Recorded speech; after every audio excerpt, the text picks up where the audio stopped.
Okay guys, good afternoon. Here's our content for today is kambing. Ito yung bahay ng kambing. Yan. May ano na sila, may kinakain na damo. Ayan, medyo tuyo na may mga damo. Pero sarap pa rin ng kain. Ito lang simpleng tinatawag dito, yung intensive range na tinatawag, o di sila pinapagala kasi yung free range pinapagala yan sila. Ito intensive kasi ito, dito lang sila sa loob ng bahay nila. Ayan, nilalagyan ng kumpay o pagkain na daw. Ayan, sarap ng kain eh.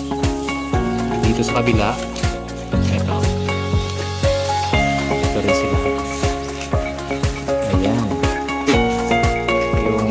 Lalaking kambing at saka yung inahin at saka yung kanyang baby kambing. Ayan, kain din. Ayan. Okay, yan po.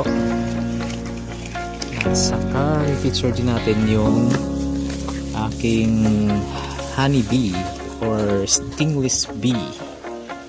Ayan sila. Ayan, yun naman na yan. Saka yung box na doon sa kabila. Ayan o. So go back tayo dito sa kambing.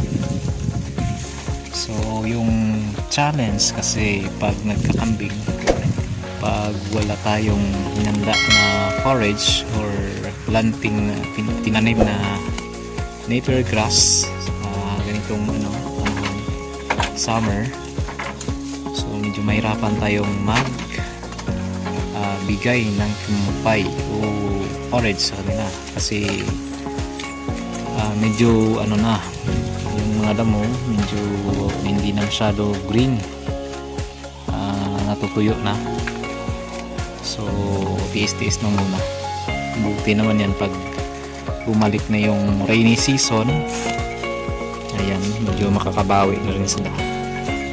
Ayan, sarap ng kain eh.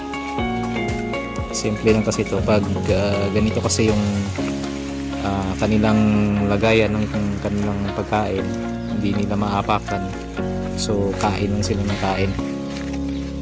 Kumpara mo sa walang nilalagyan ng pinapakain, yun talagang hihirapan ka pag maapakan nila. Naku, kahit mamatay sa gutom din nila kakainin yun. Ayan, balik tayo dito sa kabila. Ayan, sarap ng kain ng dalawa nito. Okay, for now bye bye muna kasi may gagawin pa muna. Thanks.